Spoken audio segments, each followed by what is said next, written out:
좋은 교회 와서 또 새해 첫 번째 맞이하는 우리 수요예배 때 우리 귀한 목양을 섬기시는 우리 교육자분들과 우리 귀한 코치 리더분들의 헌신을 다짐하는 예배에 여러분들과 말씀을 나눌 수 있어서 너무너무 감사합니다. 말씀하는 관계가 없지만 제가 오늘 보면서 저도 교회를 섬기는 담임 목회자 입장에서 목양은 교회의 심장과도 같은 것입니다. 자동차로 말하면 엔진이라고 말할 수 있는데요, 우리 심장이 멎으면은 우리 주님 나라 가야 되지 않겠습니까? 그런데 교회라는 곳은 목양이 심장이기 때문에 목양이 펄떡펄떡 뛰어야 됩니다. 오늘 보니까 우리 교육자분들도 그렇고 우리 섬기시는 모든 리더분들이 그리스도의 심장으로 무장하셔갖고 올 한해 달려가실 때 하나님께서 반드시 은혜를 주시겠다라는 그런 강력한 어떤 그림이 그려지는 그런 시간이었습니다. 아무튼 오늘 섬기시는 우리 모든 임명되신 분들을 포함해서 모든 섬기시는 분들이 믿음 안에 굳게 서서 우리 만나교회를 더욱 든든하게 세워가시기를 간절히 축복합니다. 오늘 저는 짧은 시간 여러분들하고 말씀 나누고 또 오후에 강의하는 시간을 좀 갖도록 하겠습니다. 새해가 시작한 지 방금 우리 들었던 것처럼 벌써 일주일이 지났네요. 참 세월이 살같이 빨리 지나가는 이 시대 속에서 우리가 과연 무엇을 붙잡고 살아가야 될 것인가 굉장히 중요한 일이 아닐 수가 없는데, 새해를 출발하면서 저도 우리 성도들하고 무엇으로 새해 첫 주일 설교를 출발할까 고민하다가 저는 시를 좀 좋아하는 편인데요, 제가 좋아하는 시인의 시를 한 편 같이 나누면서 설교를 했던 기억이 있는데, 아마 유명한 시이기 때문에 한 번씩 한번 들어보셨을 겁니다. 반칠한 시인의 새해 첫 기적이라는 시인데, 이 시로 여러분들하고 오늘 설교를 시작하도록 하겠습니다. 황새는 날아서, 말은 뛰어서, 거북이는 걸어서, 달팽이는 기어서, 군뱅이는 굴렀는데 한날 한시 새해 첫날에 도착했다. 바위는 앉은 채로 도착해 있었다. 아마도 각자 자기 방식대로 어떤 경주에 참여를 한 것 같습니다. 황새는 날아서 그 경주에 참여를 하고, 말은 뛰어서, 거북이는 걸어서, 달팽이는 기어서 그 경주에 참석하고, 군뱅이가 잘하는 것은 굴러가는 것밖에 없기 때문에 군뱅이는 굴러서 그 경주에 참여를 한 것 같습니다. 놀라운 사실은 이 모든 경주자들이 한날 한시 한 곳에 도착했다고 합니다. 그들이 도착한 곳은 새해 첫날이었습니다. 더 놀라운 사실은 아무것도 하지 않고 가만히 앉아 있었던 바위도 모든 경자들과 함께 한날 한시 그곳에 도착했다는 사실입니다. 무슨 뜻인지 여러분 아시죠? 여러분, 그렇습니다. 사람마다 삶의 속도가 참 다릅니다. 어떤 사람은 하늘을 달려갈 때 정말 황새처럼 막 날라서 확 가는 사람이 있고, 말처럼 뛰어가는 사람이 있는 반면에 어떤 분은 저렇게 천천히 가셔도 되나? 저렇게 거북이처럼 가셔도 되나? 라고 생각할 정도로 천천히 인생을 걸어가신 분도 계십니다. 이처럼 사람마다 삶의 속도가 다 다르죠. 그런데 우리 앞에 당도한 이 새해라는 이 시간은 그 차이를 넘어서서 모든 이들에게 똑같은 시간에 도착한다는 것이죠. 똑같은 시간에 도착한 이 새해는 우리가 뭘 잘해서 받은 선물이 아닙니다. 우리가 뭔가를 잘 준비해서 얻은 기회도 아닙니다. 그저 저와 여러분들이 오늘 살아있다는 이유 때문에, 오늘을 잘 건너왔다는 이유만으로 주어진 선물이 우리가 받은 새해라는 선물입니다. 그렇기 때문에 참 공평하죠. 중요한 것은 이 공평한 선물을 하나님이 우리가 주셨다는 것이죠. 그러니까 이 새해를 하나님으로부터 배달받은 선물인 것입니다. 만약에 사람을 이렇게 배달해 줬다면 이 새해라는 시간은 다 차이가 있을 겁니다. 차별도 있을 겁니다. 그런데 하나님께서 주신 선물이기 때문에 모두에게 공평하게 주어진 선물입니다. 여러분, 그러니 부디 모두가 공평하게 받은 이 선물, 한 해를 출발하면서 무슨 조급함, 불안함으로 여러분 출발하지 마시고, 하나님이 나와 함께 하신다는 믿음을 가지고, 그래도 희망을 가지고, 설렘과 기대감을 가지고 이 한 해를 출발할 수 있는 우리 모든 성도님들 다 되시기를 주님의 이름으로 간절히 축복합니다. 그런 차원에서 오늘 여러분들하고 한 해를 출발하면서 하나님이 나에게 희망의 메시지를 주거든요. 그래서 오늘 여러분 짧은 시간 한 해를 출발하면서 여러분들 가운데 이거 하나만큼 꼭 여러분들이 믿으면서 출발하시면 좋겠다라는 차원에서 여러분 축복의 메시지를 전하고 좀 말씀을 좀 마무리하려고 합니다. 제가 80년대 초에 이제 중학교를 다녔는데요, 제가 중학교 다닐 때 저희 반에서 부러웠던 친구들이 몇 명 있었습니다. 한 두세 명 있었는데, 그 친구들이 왜 부러웠냐면은 걔네들이 신고 다니는 나이키 신발이 그렇게 부러울 수가 없었습니다. 왜냐면 저는 그때 짝퉁 나이스를 신고 다녔기 때문에. 다 아시죠? 나이스? 네. 그 나이키 신발을 신은 그 친구가 너무너무 부러운 거예요. 뭐 지금이야 나이키 신발이야 뭐 대중화됐기 때문에 웬만하면 다 신지만 그 당시 때만 해도 좀 사는 집 아이들이 신고 다니는 고가의 신발이 나이키 운동화였습니다. 어떤 분이 이런 질문을 하더군요. 나이키 운동화를 신고 달리기를 하는 사람과 짝퉁 나이키를 신고 달리기를 했을 때 누가 이길까라는 질문을 하는 거예요. 어떻게 아세요? 그러니까 이분은 무조건 나이스가 이긴다는 거예요. 왜 나이스가 이기는가? 아시죠, 여러분? 예.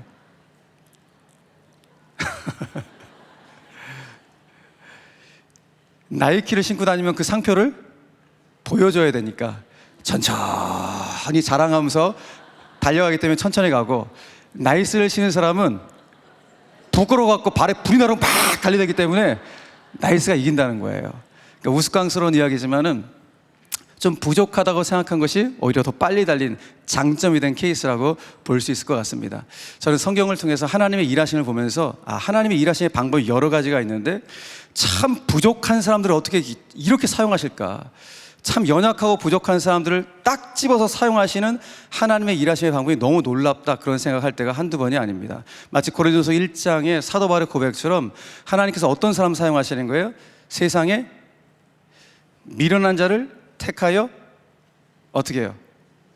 지혜로운 자를 부끄럽게 하시고, 세상의 약한 것들을 택하여 강한 것들을 부끄럽게 하시고, 세상의 천한 것들과 멸시받는 것들과 없는 것들을 택하여 있는 것들을 패하게 하려 하시나니, 이것이 하나님의 일하심이래요. 그러니까 하나님의 인재 등용 원칙이 너무 놀랍죠. 세상하고 너무 정반대예요. 하나님은 이렇게도 부족한 자들을 들어서 사용하시는 하나님의 일하심의 방법이 있다는 것이 우리에게 얼마나 희망적인 메시지인지 모릅니다. 여러분, 에스더서를 읽으면서 깨닫게 되는 내용이 바로 이겁니다. 에스더라는 이 자매 너무 잘 알잖아요. 여러분, 이 자매는 페르시아 땅에서 태어난 포로민의 딸입니다. 근데 유대인의 피가 흐르고 있어요.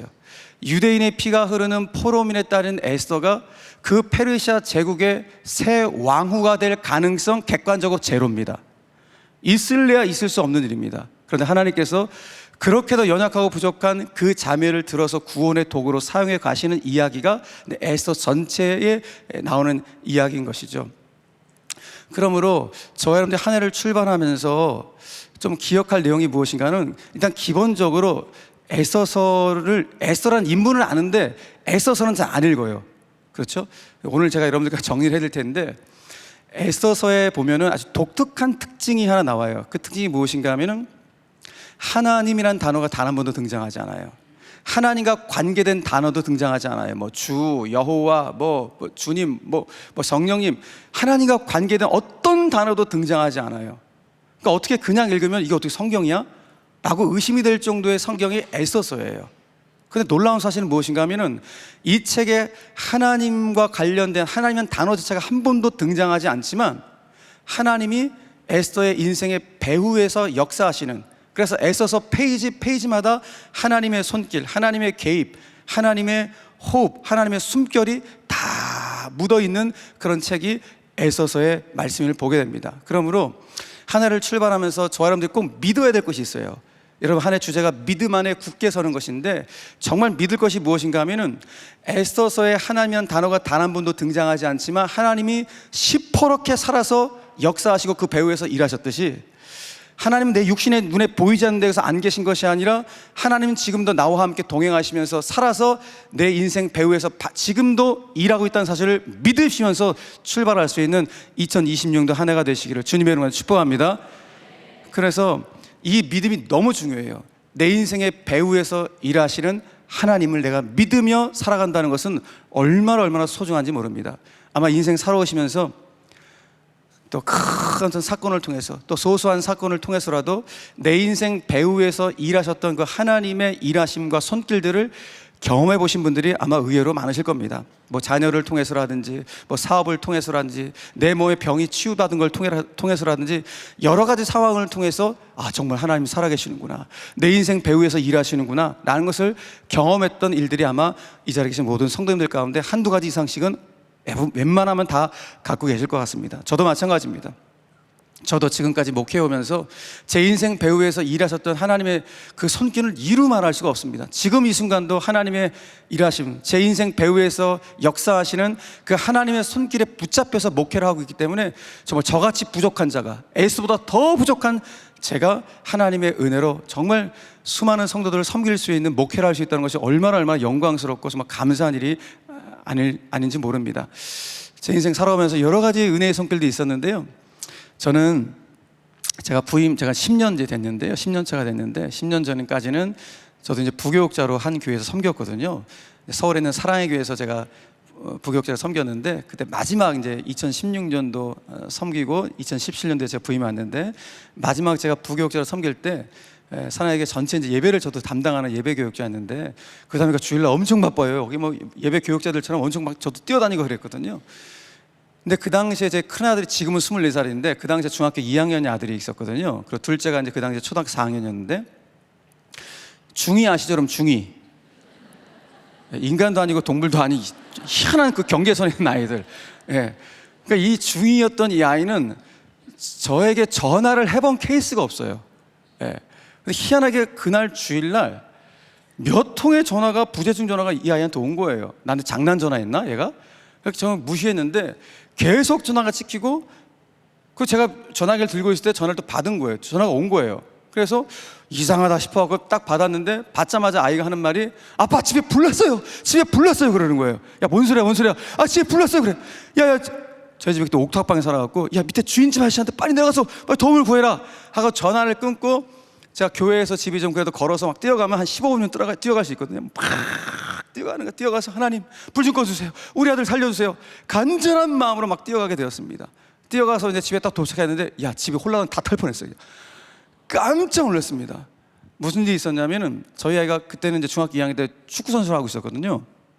지금 축구를 안 하는데, 그래서 이제 주일날 중등부 예배를 드리고 오후 훈련 가기 위해서 오전에 집에서 이제 에어컨 틀어놓고 잔 거예요.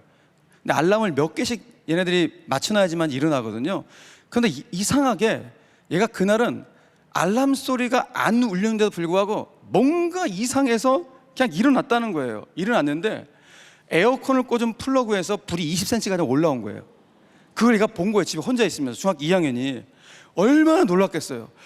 그러니까 이걸 어떻게, 너무 당황해갖고 하는데 갑자기 학교에서 선생님한테 배웠던 내용이 기억이 났다는 거예요. 뭐가 기억났냐 그랬더니, 야, 너희들 혹 전기 합선으로 인한 화재가 발생하면, 야, 물을 일단 부지 마라. 물 부으면 안 된다.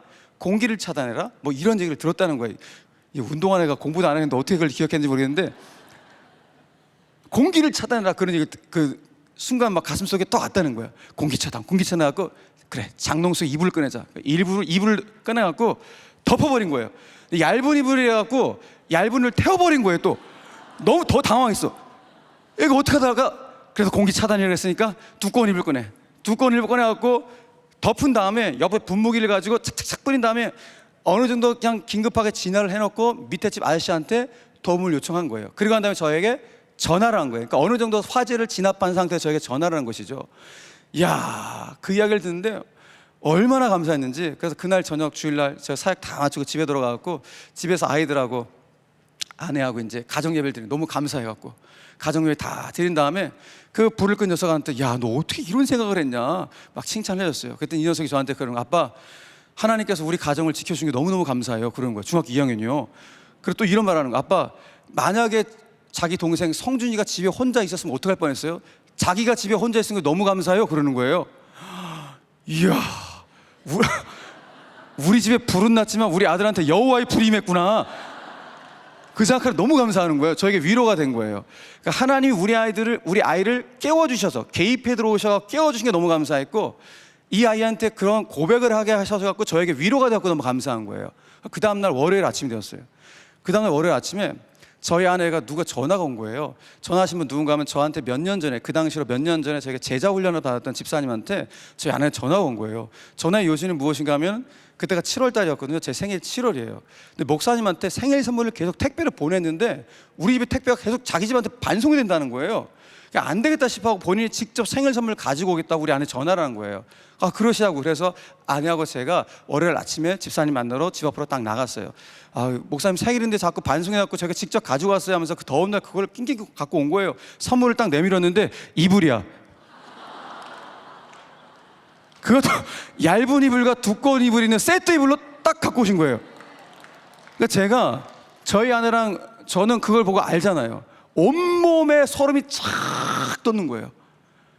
야, 그런데 제가 집사님께서 선물을 주시면 이런 이야기 저런 이야기 하다가 집사님께서 저희 집에 이 이불을 가져오시기까지 엄청난 난관이 있었던 거예요. 어떤 난관이 있었나? 남편이 엄청 꾸지람을 주는 거예요. 야, 이 더운 날 목사한테 무슨 이불 선물이냐? 가만히 있어 땀 흘려 죽겠는데 다른 거 선물해, 다른 거 선물해. 근데 집사님이 계속 남편을 설득하는, 여보 이상해, 나 하나님이 계속 이불을 선물하래, 이불을 선물하래.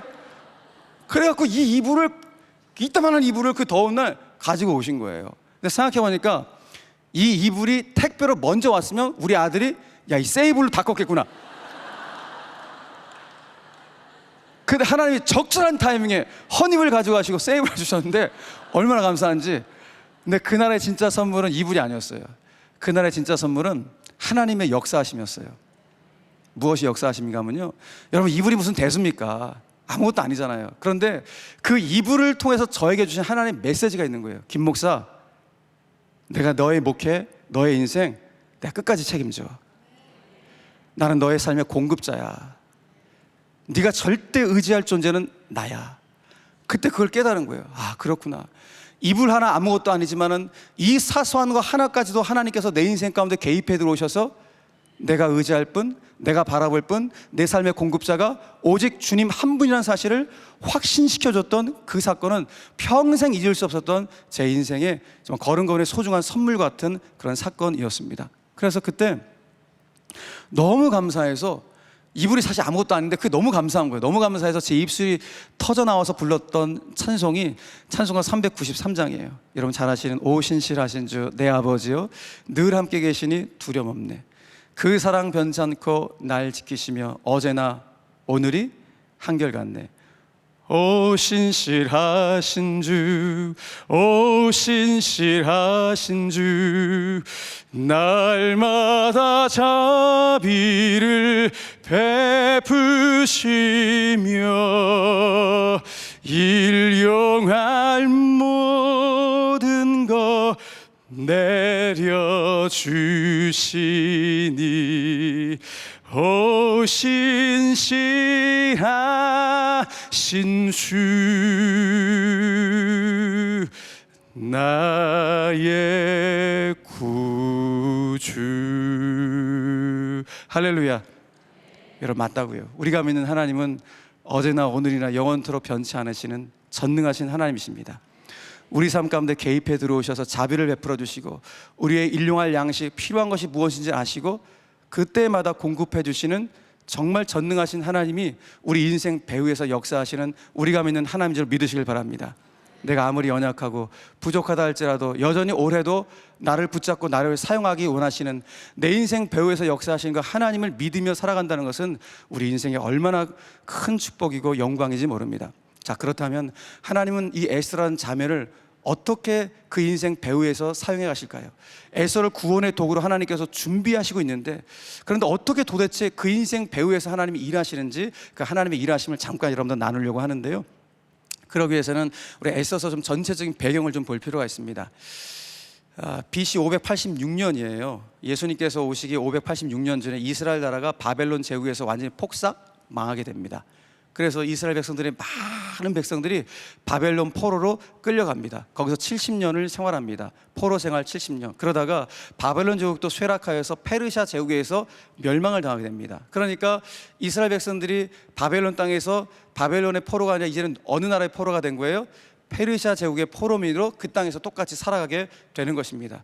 그런데 바벨론을 넘어뜨렸던 페르시아 제국의 초대 왕이 고레스라는 왕인데, 이 고레스 왕이 첫 번째 정책이 무엇인가 하면 포로민 유화 정책을 펴는 것이었어요. 그 포로민 유화 정책은 무엇인가 하면 자기네 땅에 들어온 유대인들, 이스라엘 백성들, 야 니네 땅으로 다시 돌아가 라고 선포한 거예요. 그래서 이게 웬 은혜인지 이 정책 때문에 그 땅에서 70년 이상 살았던 이스라엘 백성들이 꿈에도 그리던 내 조국 이스라엘로 1차 귀환, 2차 귀환을 통해 어마어마하게 다 돌아가게 됩니다. 얼마나 좋습니까? 그런데 많은 백성들이 자기의 조국 이스라엘로 돌아갔지만 또 꽤 많은 유대인들이 돌아가지 않고 페르시아 땅에서 남아서 살던 유대인들이 굉장히 많았습니다. 그냥 남의 객지에서 타지에서 한 70년 이상 살다 보니까 그냥 거기 가서 편한 거예요. 그냥 미국에서 한 70년 사는 분이 한국에서 산다고 생각해 보세요. 어디가 더 편하겠습니까? 그냥 미국이 편한 거예요. 70년 이상 거기 살면은. 그러니까 유대인들도 페르시아 제국에 살다 보니까 그냥 여기 있자고 남아있는 수백만 명의 그런 유대인들이 있었던 거예요. 그런데 이렇게 남아있던 유대인들 가운데 세월이 흘러서 굉장히 큰 위기가 찾아와요. 그 유대인들을 몰살시키려고 하는 한 사람의 음모 때문에 큰 위기 가운데 있는데, 그 위기로부터 하나님께서 유대인들을 구원내시기 위해서 누구를 사용하시는가? 에스더라는 자매를 사용하셔서 그들을 구원하시는 스토리가 에스더서의 전체적인 이야기예요. 그 에스더서는 이렇게 출발합니다. 1장 1절 말씀 같이 한번 읽겠습니다. 1장 1절 말씀 읽어볼까요? 에스더서 1장 1절 말씀 시작. 이 일은 아하수에로 왕 때에 있었던 일이니 아하수에로는 인도로부터 구스까지 127지방을 다스리는 왕이라. 아멘. 페르시아 제국의 초대 왕이 고레스고, 두 번째 왕이 다리오고, 세 번째 왕이 지금 여기 나오는 아하수에로 왕이에요. 아하수에로 왕은 여러분 세계사 시간 가운데 크세스라는 왕으로 들어보셨을 텐데, 이 사람은 정복 야욕이 어마어마했던 사람이에요. 예. 그래서 페르시아의 가장 전성기를 이루었던 왕이 이 아하수에로 왕인데, 그러니까 오늘 성경에 나오는 것처럼 그가 정복했던 땅이 인도에서 어디까지예요? 구스는 북아프리카를 말해요. 여러분 세계사 한번 펼쳐보세요, 머릿속으로. 자, 인도에서 어디까지? 아프리카까지. 어마어마한 땅을 정복하고 있었던 아하수에로 왕. 그러니까 땅이 어마어마하게 크니까 다 한 번에 통치할 수 없으니까 127개 지방으로 분한을 통치해서 그 땅을 통치했던 왕이 아하수에로 왕이에요. 그런데 이렇게 많은 땅을 통치했음에도 불구하고 그가 정복하지 못한 땅이 있어서 그 땅을 너무 정복하고 싶은 땅이 있는 거예요. 그 땅이 어떤 땅인가? 그리스라는 땅이었어요. 왜? 자기 전임왕인 다리오가 그리스를 정복하려고 실패해서 돌아왔거든요. 그 실패했던 땅이 그리스의 마라톤이라는 평원이에요. 그때 그리스 병사가 야 우리가 승리했다고 막 아테네로 돌아갔던, 거기서 유리했던 경기가 뭐예요? 마라톤인 것이죠. 아무튼 아하수에로는 이 그리스라는 땅을 너무너무 갖고 싶은 거예요. 그래서 어떻게 할까 하다가 그래, 내가 그리스 정복 프로젝트를 세우자. 그래서 그리스 정복 프로젝트를 세워서 그 첫 번째 단계를 뭐 하는가? 저 127개 지방에 있는 고관 대작들을 다시 왕궁으로, 페르시아의 수도로 초청을 해요. 그래서 잔치를 벌여요. 성경에 보면 이 잔치를 무려 180일 동안 6개월 동안 진행한 거예요. 잔치의 목적은 무엇인가? 일단 기본적으로 내가 이렇게 어마어마한 땅을 다스리고 있다는 위엄과 위세를 과시하고 싶어서였고, 진짜 본질적 이유는 야 내가 그리스 언제 칠 거야, 내가 전쟁할 때 니들이 내가 파병 요청하면 다 군대를 파병해야 돼 라는 정치적인 협상을 위해서, 명령을 내리기 위해서 이와 같은 잔치를 벌였던 것입니다. 그런데 잔치가 거의 끝나갈 무렵이었어요. 성경에 보니까 주흥이 아하수에로 왕 가운데 올라왔어요. 취기가 막 올라왔을 때, 술을 막 마시고 있을 때 자기 어전내시한테 야 너 가서 내 아내 왕후를 좀 데리고 와라 라고 얘기하는 거예요. 목적은 무엇인가 하면 자기 아내의 미모를 과시하고 싶어서였던 거예요.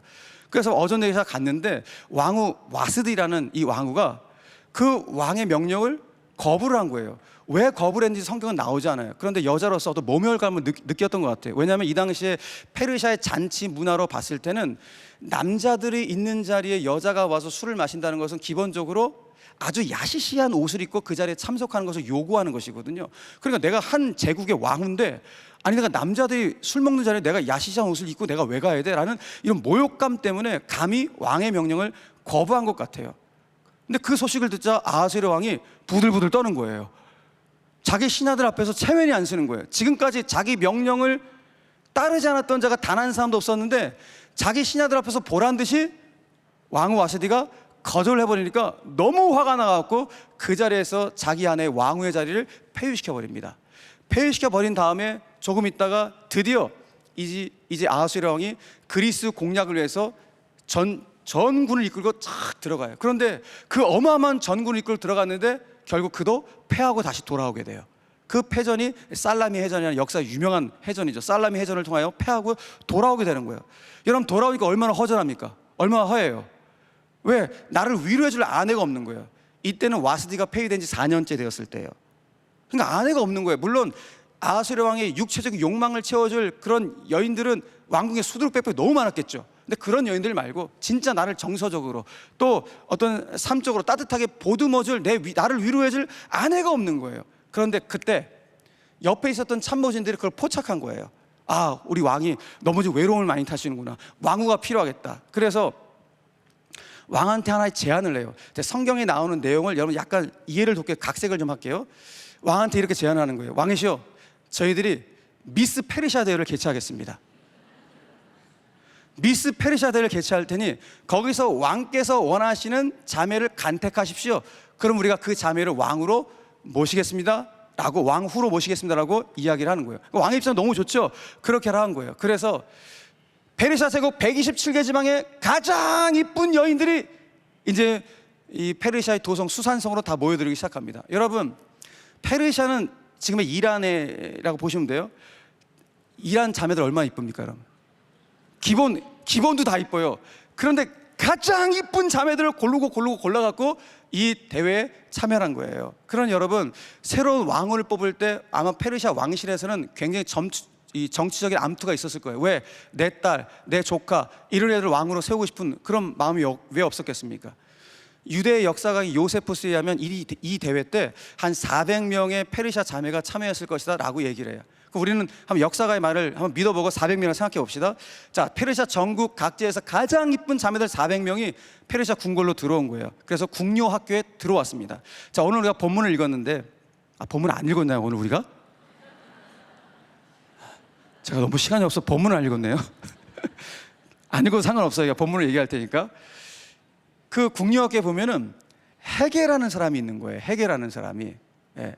그 헤게라는 사람이 이 에스더를 만나게 되는데, 자 보세요 여러분, 400명의 자매가 여기 참여했는데 이 궁녀 학교에 400명 중에 지금 누가 포함됐다는 거예요?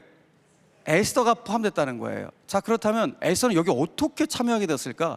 오늘 우리가 본문을 읽지 않았지만 본문 읽어볼게요. 이제 8절 말씀으로 이렇게 되어 있어요. 같이 읽어봅시다. 8절에 시작.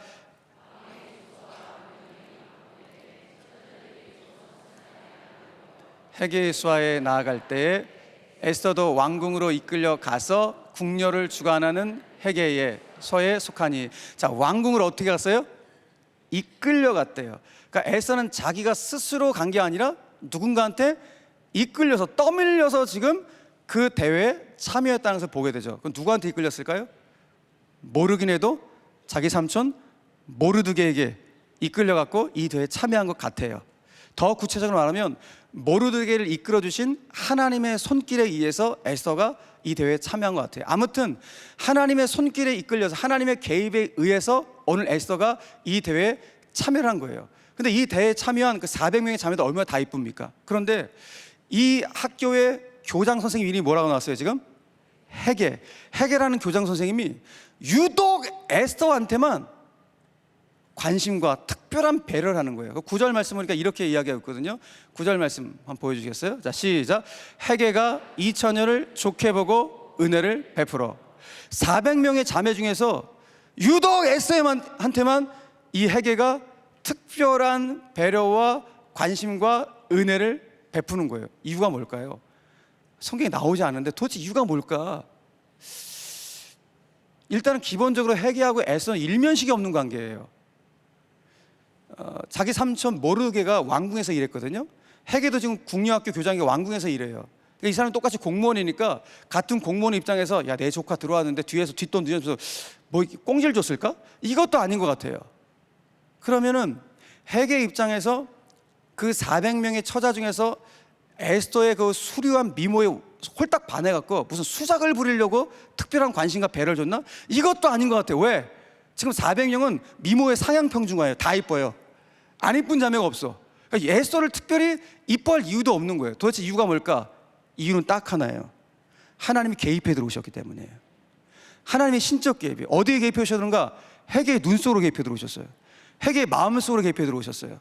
그래서 헤게로 하여금 무조건 에스더를 좋게 보고 에스더에게 무조건 은혜를 베풀 수 있는 마음을 하나님이 헤게의 마음속으로 들어와 주신 거예요. 이거 외에는 해석할 길이 없어요. 하나님의 개입이에요. 하나님의 신적 개입을 통해서 이와 같은 놀라운 일들이 벌어지게 되었다는 것. 여러분 여러분 삶 가운데 이와 같은 개입이 우리 삶 가운데 있는 것이 얼마나 소중하겠습니까?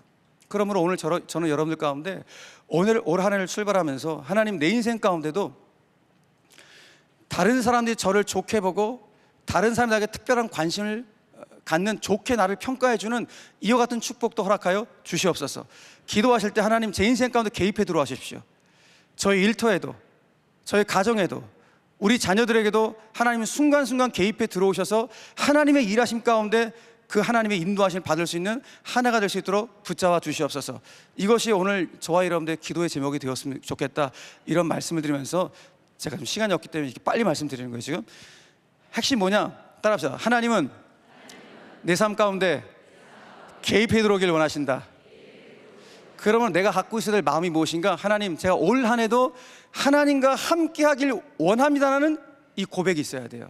하나님 내 삶 가운데 개입해 들어오길 원하는 그 사모함이 이런 삶 가운데 있으셔야 돼요. 제가 예전에 유키즈 언더블럭이라는 그 영상을 한번 본 적이 있는데, 유재석 씨하고 조세호 씨가 이제 진행하는 프로잖아요. 그 프로를 보는데 너무 놀라운 장면을 본 거예요. 거기 이제 셀럽들을 한 명씩 모셔다가 이런저런 이야기를 나누는데, 그 당시에 제가 봤을 때 신하균 씨, 배우 신하균 씨가 나왔는데, 이런저런 대화를 나누다가 마지막에 조세호 씨가 신하균 씨한테 이런 질문을 하는 거예요. 제가 예전에 이런 설교를 했더니 한 목사님이 저기 찾아오셔갖고, 목사님 나 그 설교 내가 사용해도 돼요? 나한테 물어보더라고요. 사용하시라고 했어요. 그랬더니 이분이 이거 쇼츠로 만들었는데 막 지금 50만 원 넘어. 내가 왜 줬지 이거를 했는데 아무튼 그때 신하균 그 조세호 씨가 신하균 씨한테 이렇게 질문하는 거예요. 하균 씨, 이거 만약인데요, 만약에 하균 씨 옆집에 신이 산다면 하균 씨는 이 신한테 뭘 부탁하고 싶으세요? 라고 질문하는 거예요. 일반적으로 여러분 이런 질문 받은 연예인들은 어떻게 대답해요? 요즘에 제가 이런 삶에 난제가 있는데 이거 좀 해결해 달라고 좀 부탁하고 싶습니다. 제가 요즘 돈이 좀 부족한데 이런 재정 문제가 해결되길 좀 부탁하겠습니다. 뭐 이런 이야기하는 게 일반적인 상례일 거예요. 그런데 조세호 씨가 하균 씨 옆집에 신이 산다면 하균 씨는 그 신한테 무엇을 부탁하고 싶으세요? 질문이 떨어지자마자 하균 씨가 말합니다. 이사 가지 마세요. 제가 그 이야기를 듣고 머리통 하나를 딱 얻어맞았다는 느낌이었어요. 왜? 전곡을 찌는 대답이었기 때문입니다. 저는 신하균 씨가 믿는 그 신이 하나님이었으면 참 좋겠다, 그런 마음으로 그걸 봤어요. 정말 하나님이었으면 좋겠습니다. 하나님이었으면 좋겠습니다. 그러니까 신하균 씨는 그 신이 내 소원 하나 이루어지고 떠나버리는 빠이빠이하는 신이 아니라 그저 내 곁에 가장 가까운 데서 늘 함께하길 원한다는 그 마음을 표현한 거 아니겠습니까? 저는 한 해를 출발하는 여기 있는 리더들, 모든 분들 가운데 가장 먼저 있어야 될 마음이, 하나님 제가 올 한 해도 하나님과 동행하고 싶습니다. 하나님 제 곁에서 늘 함께 하시고 그 하나님 내 삶 가운데 들어오셔서 개입해 주셔서 제가 해결하지 못하는 삶의 난자들을 하나님께서 인도해 주십시오. 제가 만나는 사람의 마음 속에도 들어오셔서 하나님 저를 좋게 보게 하시고 제 삶 가운데 은혜를 베풀 수 있는 그와 같은 놀라운 기적들이 제 삶 가운데 펼쳐질 수 있도록 하나님 은혜를 허락하여 주시옵소서. 이것이 저와 여러분의 삶 가운데 펼쳐지기를 간절히 축원합니다. 말씀 뵙겠습니다. 예전에 많이 불렀던 찬송 중에 우리 어렸을 때 이 찬송 많이 불렀잖아요. 내 하나님은 힘있고 능있어 못할 일 전혀 없네. 여러분 아멘이세요? 하나님 그래요. 하나님은 에스더를 구원의 도구로 사용하시기로 작정하시면은 못할 일이 전혀 없으세요. 사람의 눈 속으로 들어오시고 사람의 마음 속으로 들어오십니다. 하나님은 저와 여러분들 사용하시려고 작정하시면 못할 일이 전혀 없으신 전능하신 하나님 줄 믿으시길 바랍니다. 그래서 우리는 찬송하잖아요. 이렇게 기쁘게 내 하나님은 크고 힘있고 능있어 못할 일 전혀 없네. 여기까지 하셔야 되는 거예요.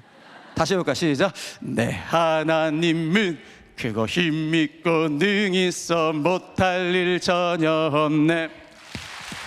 이 믿음 갖고 출발하시면 됩니다. 내가 믿는 하나님은 나를 위해서라면, 내가 하나님의 구원의 도구로 하나님의 영광을 위하여 쓰임받는 나를 위해서라면 못할 일 전혀 없으신 전능하신 하나님, 내가 그 하나님과 동행하겠습니다. 그 하나님과 함께 믿음에 굳게 서서 한 해를 출발하겠습니다. 이 놀라운 신앙의 고백이 하나님께 상달되어지고 구체적으로 응답의 역사가 나타나는 올 한 해가 되시기를 주 예수 그리스도의 이름으로 간절히 축원합니다. 축원합니다. 아멘. 오늘 이 시간 말씀을 기억하시면서 우리 한번 찬송하면서 기도했으면 좋겠는데요. 여러분 저를 한번 따라 보시겠습니까? 두 손을 가슴에 얹고 저를 따라 봅시다. 주님은 저를 좋게 보고 은혜를 베풀어 주십니다. 한번 따라 합시다. 주님은 저를 좋게 보고 은혜를 베푸십니다. 주님은 저를 사랑하십니다. 나를 향한 놀라운 계획을 가지고 계십니다. 나는 영원히 주님의 것입니다. 주님은 내 인생을 책임지십니다. 나는 주님의 제자입니다. 끝까지 주님을 따르겠습니다. 그래서 나의 삶은 참으로 복됩니다. 할렐루야. 여러분, 복된 인생입니다. 하나님과 함께하는 이 한 해는 참으로 복된 한 해가 될 것입니다. 왜냐하면 전능하신 하나님이 우리를 꽉 붙잡고 가시기 때문입니다. 오늘 그 믿음 담아서 이 찬송하면서 우리 기도의 자리 함께 나가도록 합시다. 전능하신 나의 주 하나님은,